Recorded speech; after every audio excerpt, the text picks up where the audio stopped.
안녕하세요. 뉴스와 사람들입니다. 민주당 대선 경선 결과에 대해 이낙연 측은 이렇게 밝혔습니다. 이낙연 후보 선거 캠프에서 알려드립니다. 이낙연 필연 캠프는 10일 밤 소속 의원 전원이 긴급회의를 갖고 당 대선 후보 경선 무효표 처리에 대한 이의 제기를 규정된 절차에 따라 당 선관위에 공식 제출키로 했다. 이낙연 필연 캠프는 그동안 수차례에 걸쳐 대선 후보 경선 후보의 중도 사퇴 시 무효표 처리가 결선 투표 도입의 본 취지에 정면으로 반한다는 점을 지속적으로 제기해왔다. 필연 캠프는 11일 이와 같은 이의 제기서를 당 선관위에 공식 접수할 예정이다. 2021년 10월 10일 필연 캠프 공동 선대위원장 설훈, 홍영표라고 밝혔습니다. 자, 진해원 검사는 이렇게 밝혔지요. 특별당규 제55조 후보자의 사퇴. 경선 과정에서 후보자가 사퇴할 때에는 해당 후보자에 대한 투표는 무효로 처리한다. 감사합니다. 라고 밝히면서 지난 7월 법사위원장을 국힘당에 넘기는 합의를 한 것에 대해 항의가 폭주하자 당시 이낙연은 법사위원장 문제에 대해 야당과 이미 약속한 것이니 불만이 있어도 약속은 약속이고 합의는 합의다. 지켜야 한다. 그것이 민주주의다. 라고 밝혔었는데 이 글을 같이 공유했습니다. 역시 진해원 검사지요. 자, 그러니까 무효표 논란에 대해 이미 당은 사퇴 후보에 대한 표는 투표 자체를 무효화시킨다는 겁니다. 그러니 당연 투표 모수에도 포함이 안 된다 이거지요. 그런데 이낙연 측의 주장은 사퇴한 후보의 표가 무효인 것은 맞으나 투표 행위 자체는 무효가 돼서는 안 된다는 주장이고, 그렇게 되면 전체 투표 모수에는 포함이 되는 것이고, 그에 따라 계산을 하면 이재명 후보 측은 과반을 넘지 못해 결선을 해야 한다 이겁니다.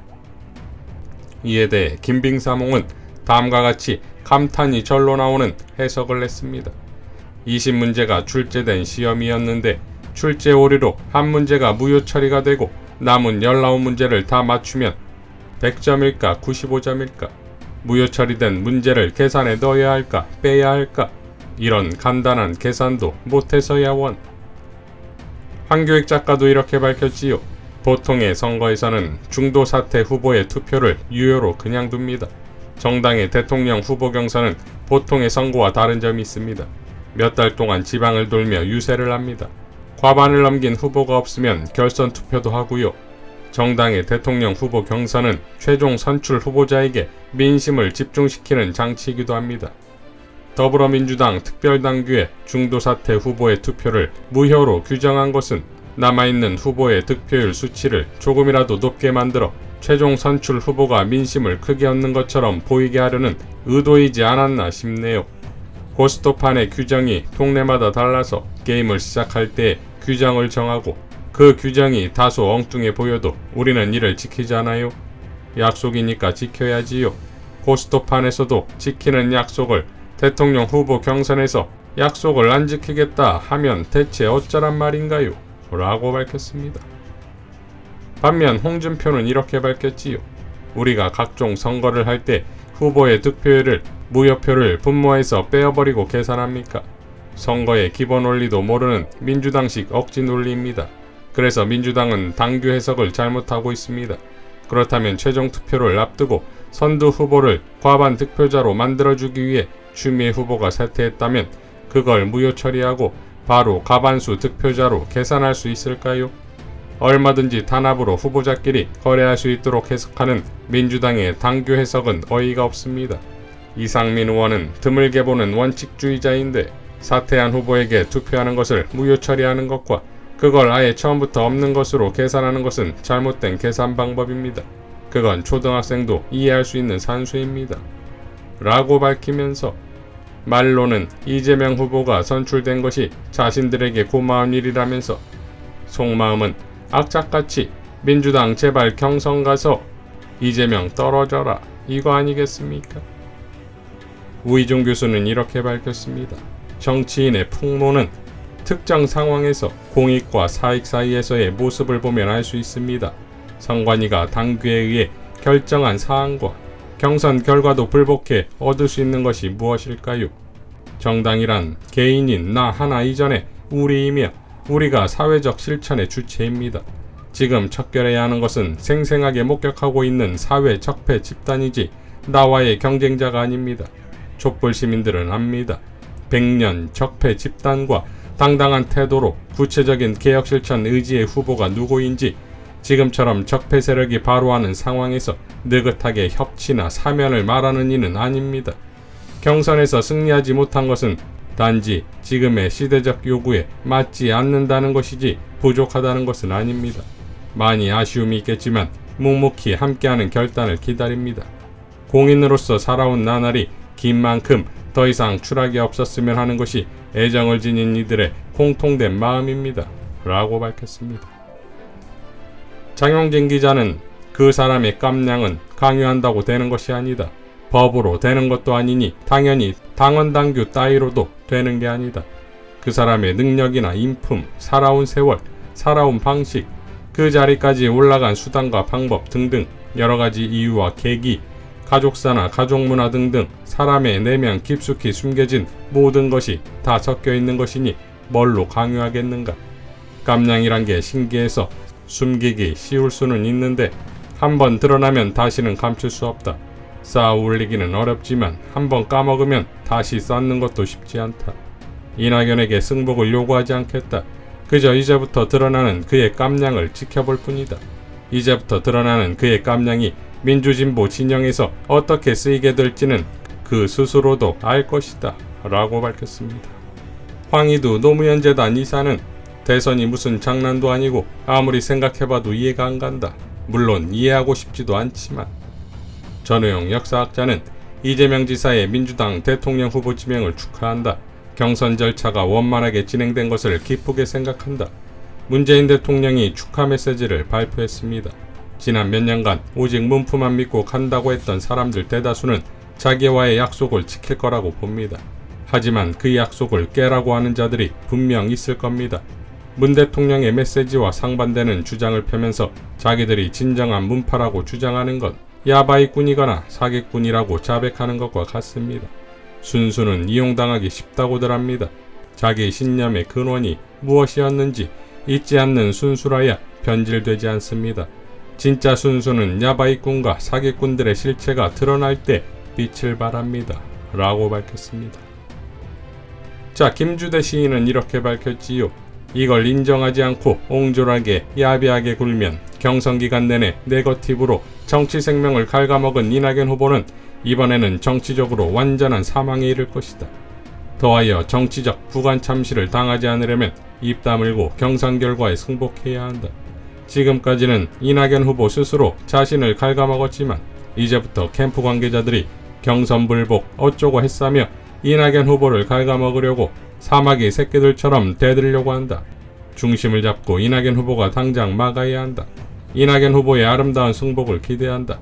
라고 밝혔습니다.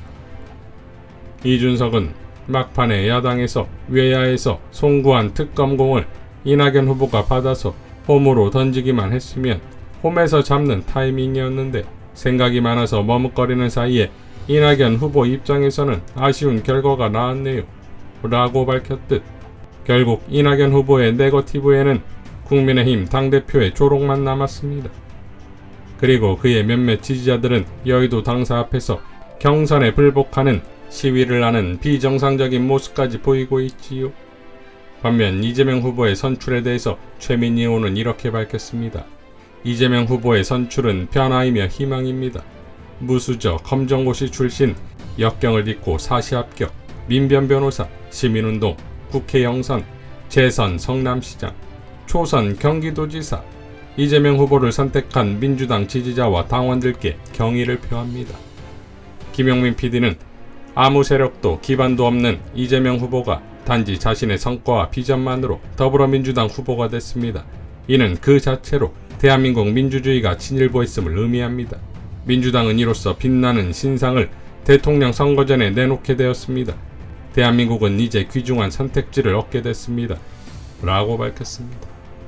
자, 최백은 교수는 이재명 후보의 선출에 대한 역사적 의미에 대해 대한민국은 아직 그리고 여전히 희망의 꿈을 가질 수 있는 나라임을 보여준다.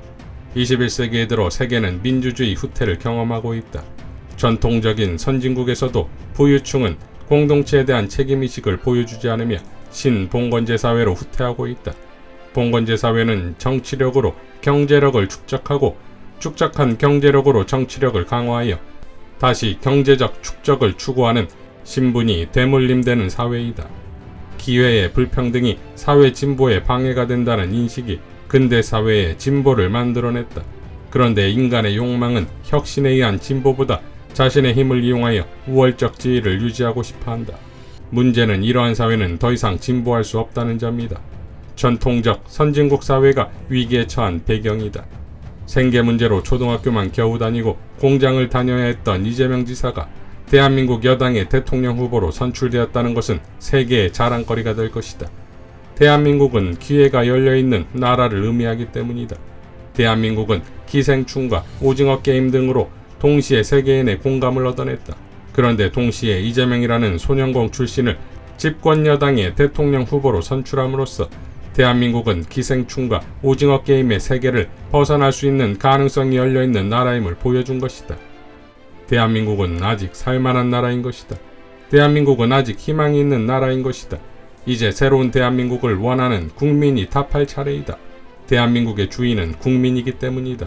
가능성을 현실로 만드는 위대한 대한민국, 국민의 저력을 믿는다. 라고 밝혔습니다. 자, 이재명 캠프의 우원식 선대위원장은 앞으로 지금보다 더 많은 마타도어와 정치 공작이 벌어질 것입니다. 그 싸움에서 진다면 새로운 대한민국은 불가능합니다. 또다시 극소수의 기득권의 나라, 부패와 국정농단의 나라로 후퇴할 수 없습니다. 반드시 대선을 승리해 국민의 나라로 지켜냅시다. 이재명은 할 수 있습니다. 이재명은 합니다. 반드시 해내겠습니다. 라고 밝혔습니다. 3차 슈퍼위크에서 보였던 역선택인지 조직적으로 동원된 표인지 모를 기괴하고 소름돋는 수치가 나왔듯 저들은 교묘하고 비열하며 매우 부지런했습니다. 즉, 자신들의 기득권을 지키기 위해서라면 물불을 가리지 않는 것이고, 따라서 이재명의 등장은 곧 자신들의 괴멸임을 스스로 잘 알고 있다 이겁니다. 그러니 저들은 목숨을 걸 것이고 전쟁은 이미 시작됐다 이겁니다. 이재명 후보가 포효했고 우리가 반드시 승리해야 할 부패 기득권과의 최후 대첩 말입니다. 이상 뉴스와 사람들이었습니다. 시청해주셔서 감사드립니다.